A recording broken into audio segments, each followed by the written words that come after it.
During the mid to late 19th century and around the turn of the 20th century, a variety of resort and spa towns were established throughout the state of Arkansas, including many within the region of the Arkansas Ozarks.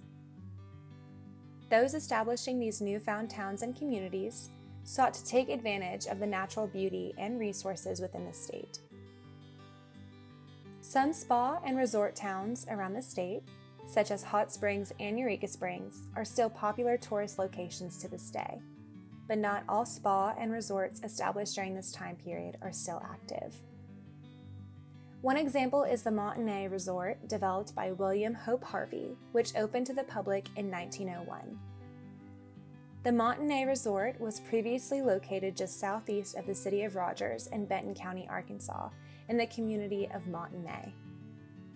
In its heyday, the Monte Ne Resort was referred to as the only place in America where a gondola meets the train. A majority of the land that once belonged to the resort is now underneath the waters of Beaver Lake.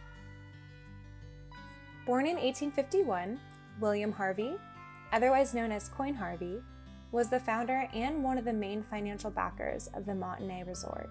A man of many hats, throughout his life, Harvey was a lawyer, silver mine investor, real estate developer, and financial writer. Harvey visited Northwest Arkansas in the late 1800s during a political campaign tour with then presidential nominee William Jennings Bryan. Eventually, in 1900, Harvey purchased 320 acres of land in what was then known as the community of Silver Springs. The town was soon renamed Monte Ne, meaning mountain water. Harvey believed nature's handiwork at Monte Ne to be distinctly charming and believed others would be just as impressed.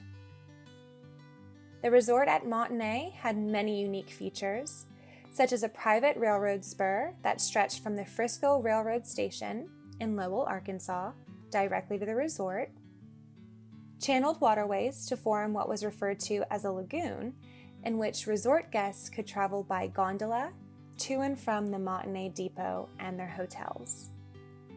The state's first spring-filled indoor pool, a golf course, bowling alleys, and grand hotels made of concrete and logs. Other amenities included lagoon-side parks, boardwalks along the banks of the waterways, and plenty of natural beauty and wildlife. Harvey continued to develop the resort and its amenities throughout the early 1900s, though factors such as a drop in the attendance of tourists and financial issues eventually led to the decline of the Monte Ne Resort. Before his death in 1936, Harvey built what is referred to today as the amphitheater on the grounds of Monte Ne.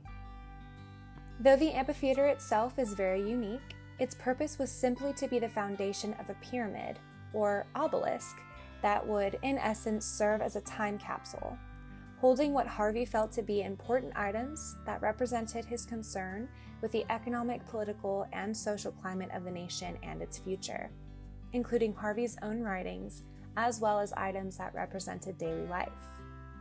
The construction costs of the amphitheater exhausted funds, and the pyramid was never built. Over time, resort buildings were sold and used for a variety of other purposes. For example, Camp Joiselle and the Ozark Industrial College and School of Theology. Remaining land and water rights were sold off by the time Beaver Lake was filled in the 1960s. A multi-story concrete and stone tower, a feature of Monte Ne's Oklahoma Row Hotel, still stands on land uncovered by the lake as one of the remaining pieces of the Monte Ne Resort.